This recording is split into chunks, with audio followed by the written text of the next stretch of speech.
particular reading, I came to a conclusion that, and also of reading through A Glass Darkly, is when we're looking at a movie, sometimes we're seeing what God sees. Because the police officers, when they're on the site, and Grace and Gerald Oldman drive the car through the fence, we know somewhere in there was malice, and we see it because we see the hand moving, and we see the car going through the gate, and we see that John Blacksmith went overboard and forced the Uber driver to drive through. But they all make an agreement to agree that it's an accident, even the officers, and they may assume that there was malice, but they're claiming it was mechanical failure of the car, and it went through the gate and into the house. The reason I'm putting this in is it used to happen to my father. We lived on a house that curved to the right. So there was a long road that went down Randall Mill, and then it curved right before our property, and my dad's mansion was right there.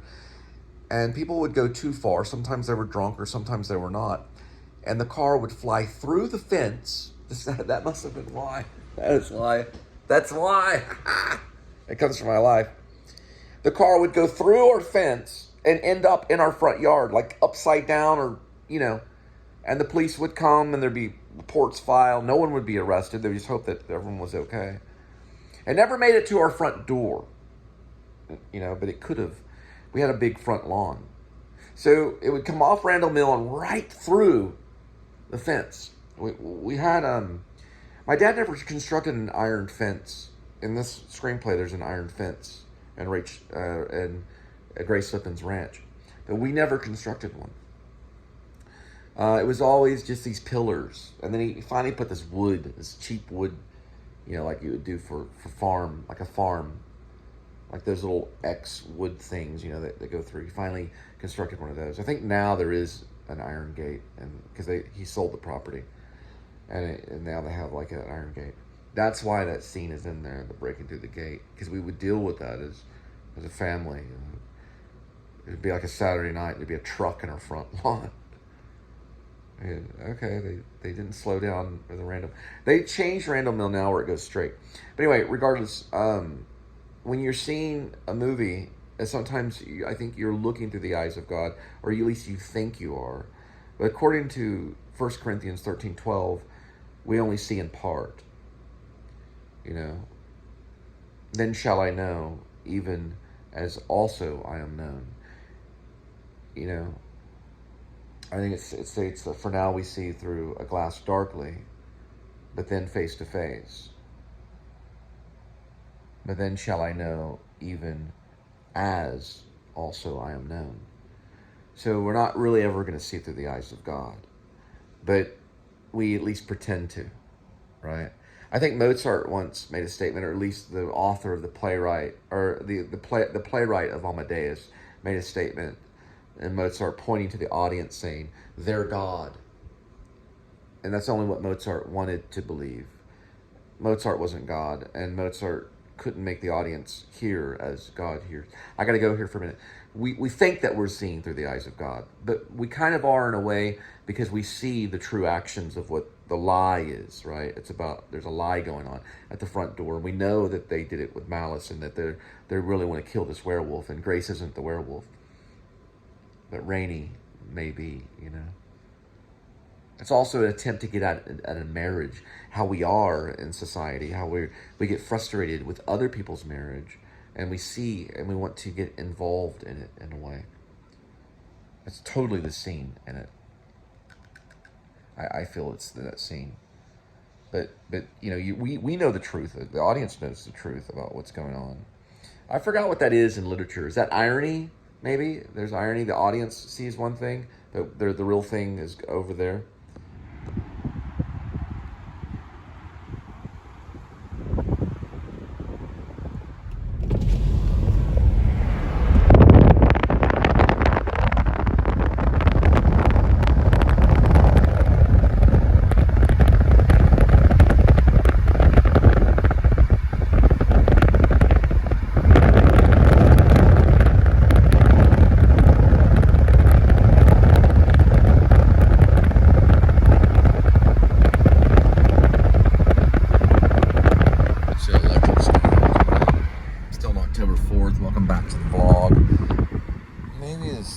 second part of the vlog, of course.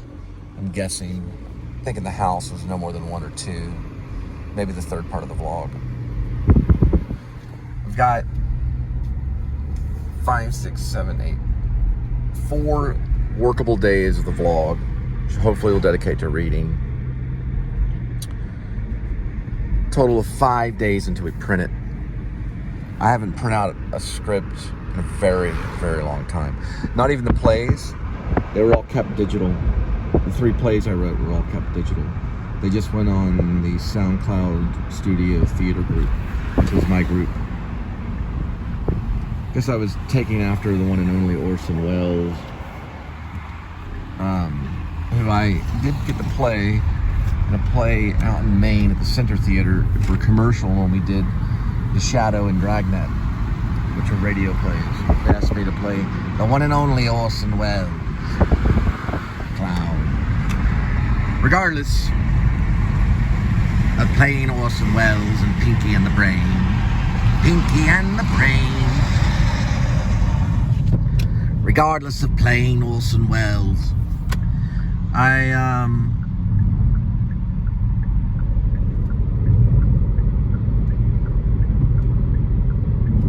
don't know why I said that all of a sudden. It's weird when you write a script and then the imagination of creating it, and then as an actor, then you take the moment to switch off of the writer who's clumsy, and the writer focuses only on words, which is a clumsy matter to focus on at times. And then you start like letting it live through you, so this other thing takes over you, so you forget self, right? That's the method. You forget yourself because you're no longer being selfish in a way. When you're like a method actor, you give up the self. That's what A.D.W.C did.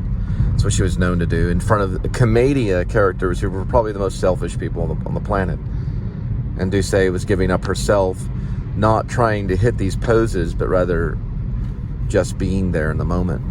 And it was revolutionary. It's like a needle touching a record player, right? The needle touches the record player. That's what the actor's body. The actor's body is touching the record player, the script. And it's playing through that needle and going into the stereo of the record player.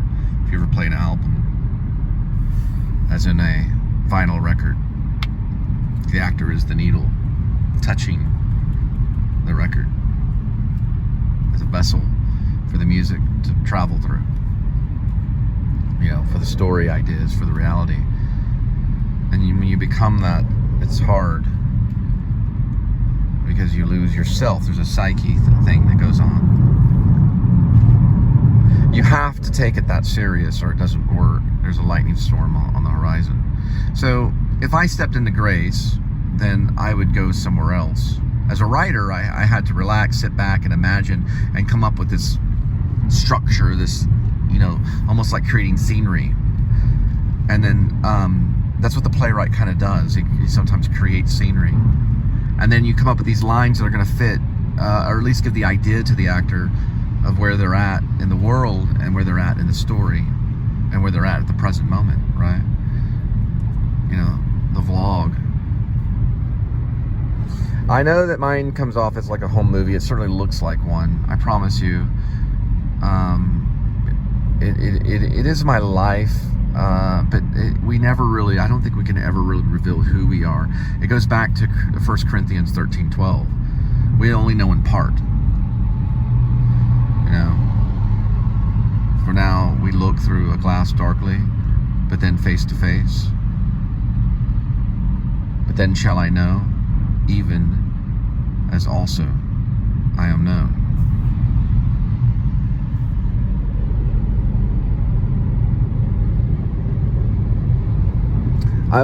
I have this kind of fantasy a little bit, you know. Now I'm making my comedies like Bergman once did. But I feel that there'll be a time when I'll put away all this childish stuff and I'll start making my Seventh Seal kind of thing, you know. A Renaissance kind of thing, you know, going back to the time that Bergman like to be, you know, in the Seventh Seal time kind of thing. But then he started doing some of his pretentious stuff with Persona, which I haven't really seen. I don't think all of that.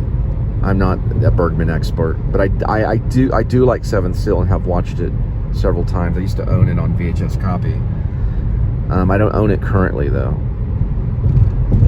But he's a debatable one because of his open atheism. I'm not an atheist. I'm a believer, which weakens my stance in the art and strengthens his as saying, you know, there is no God. Saying that is a horrible thing. There is a God because he loves us and cares for us. But it doesn't necessarily mean that you cannot be an artist, you know. And do I devoutly believe? I don't know. We all question. But do I devoutly believe? I'd say now I do. After surviving September 11th, but also witnessing it, I don't think then I did. And then all the things that he reminds me that he's there through words and through coincidences, which are more like miracles. All right, I only have so much, and I've delivered so much already.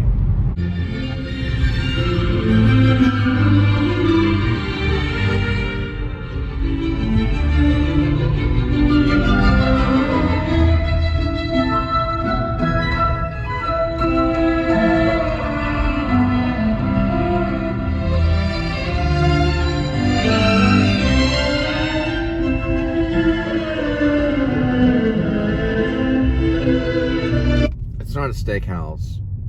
It's not a steakhouse. It's a knife house. It's a house of blades. It's like where you can get a hunting knife. There's a time when Gerald Ullman III asked if they have a hunting knife in silver, or is it John Blacksmith? I get them mixed up. I want to make a note to the actors on Grace. I think John Blacksmith sometimes does impersonations of Gerald in front of him. I have not put those words in the script yet, but feel free to do it in director notes, which is the vlog. Sorry you have to watch so much stuff. You might pay someone to watch it for you to give you cliff notes, because there's no way you can get all this. Sorry, I didn't mean to torture. I'm a freak. They do that to other people. It's kind of messy. I'll probably put it in there that he impersonates him, you know, the accent a few times, because I accidentally been doing that and my mistakes have paid off. Like my friend Scroll, you don't have mistakes. Those mistakes are there as part of the art. You just have to catch them and manipulate them to your advantage. There are no mistakes in art at all, not even misspelling errors. But regardless, I'm gonna have to go in there and say that he impersonates Gerald Ullman. John Blacksmith does. He kind of makes fun of him. Hey, there isn't a time he's gone off on him yet about his rogue. We might can work on that, but I may put something in there tonight because I've been working on it. I mean, I've only got so much time, but it's going out in 5 days, and I'm nowhere near ready. Nowhere near ready, and I'll be mailing it off in 5 days, and then I see the judge on the 10th.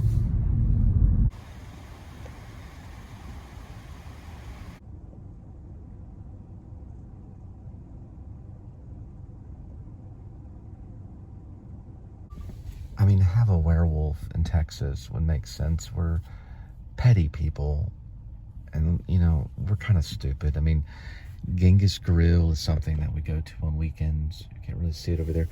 Logan's Run over past In-N-Out Burger. God forbid, both of it. It's just a lot of non-stop eating. The food here is an abundant. That's why the work is so abundant as well.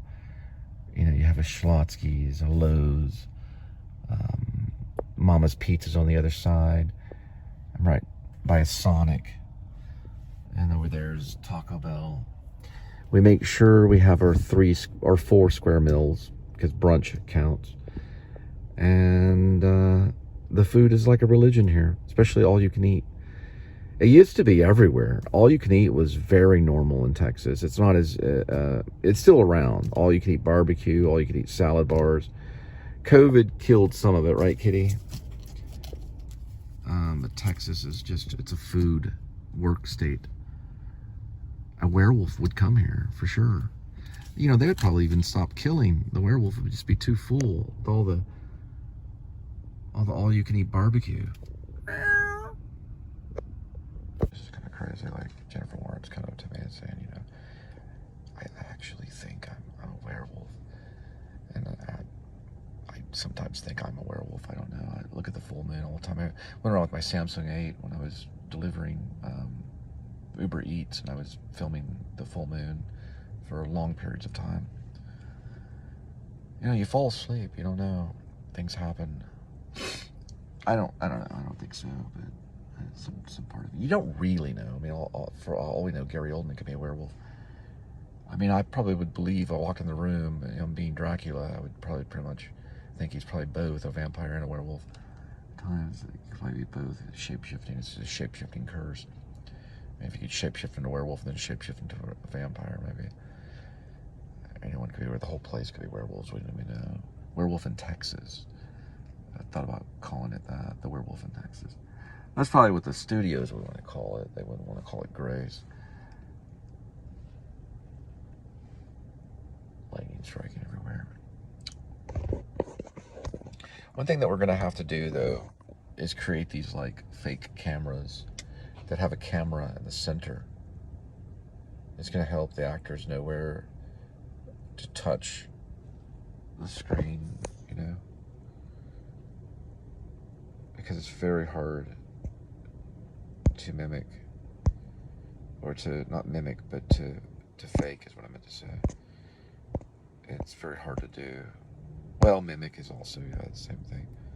To pull off without it, you know.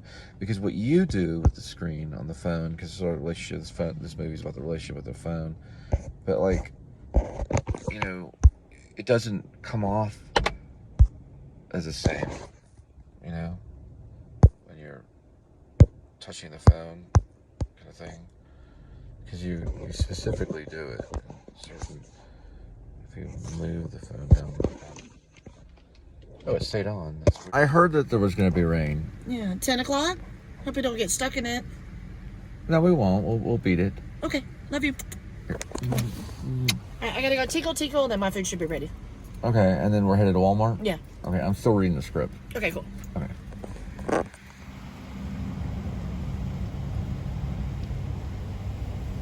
Studying the Greek myths of werewolves, that you're right before a lightning storm. Yay! There's more lightning over there. Well, there's a lightning storm above you. Are we ready to go? Yeah, I'm ready. Did you eat today, or you want to wait till we get home? I've eaten plenty. Okay, we'll save it for later. All right. Remember, I gotta get a few things. Okay. Hey, I want to say something. So I know I'm like halfway home. Right. I think there's a moment when they go horseback riding. This is probably what it represents. At night. They ride their horses at night. Anyway, we're gonna go to a Dollar Tree. We've got 30 minutes to get there, and I have to get paper towels for the cleaning tomorrow. And then I also have to edit all this, so I'm gonna cut this for right now.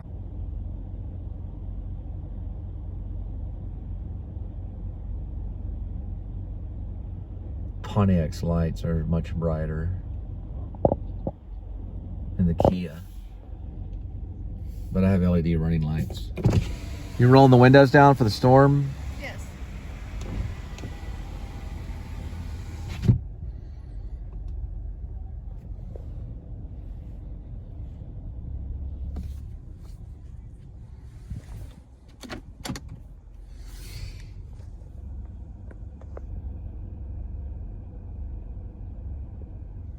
I think probably the most thing I did of research, not really on the werewolf, but it was on vlogging. That's why it's called Werevlog. We'll get to that a little bit later, but I am researching the Greek myth from Pelagus and all that jazz. The son of Pelagus and him being fed a sacrificed boy.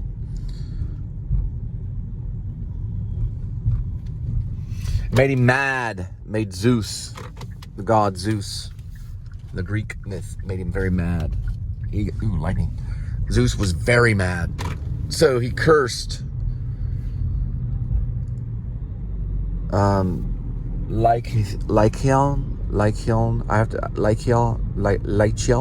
Lychiel. He cursed him and turned all of them into wolves. That's where the werewolf started.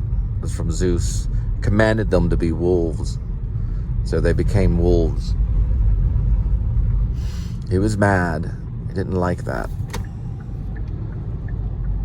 So they were cursed and had to be wolves.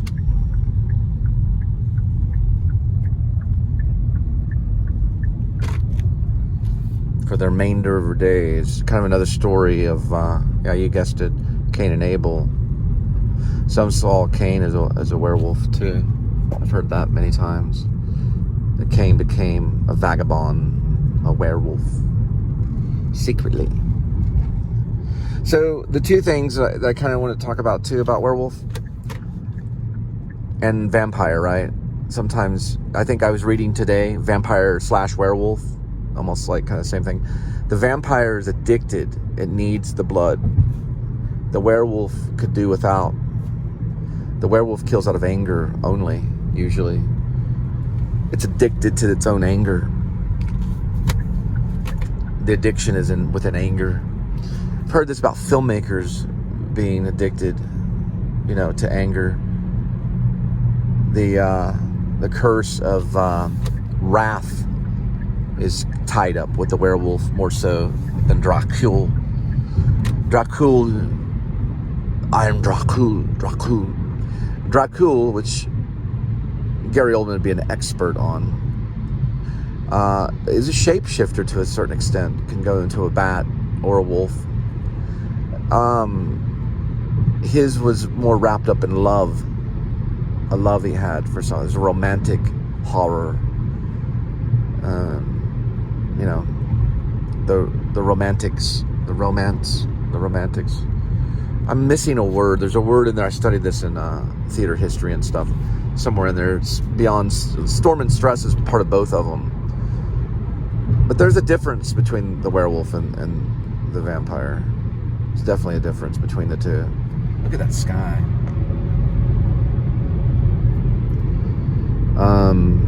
Like I said, one is more about love. The other one was just anger.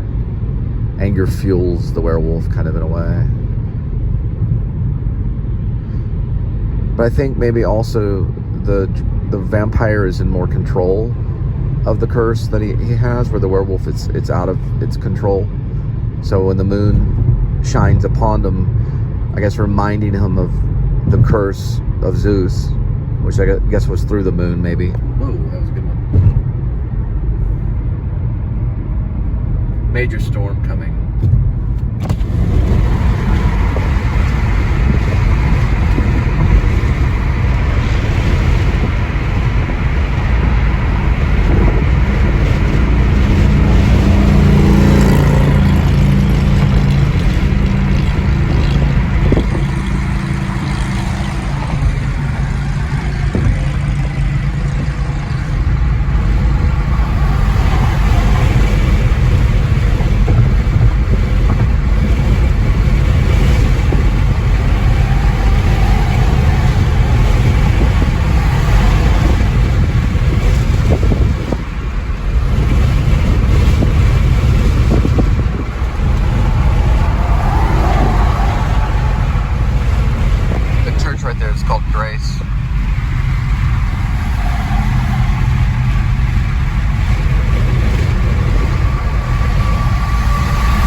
comes for us many times.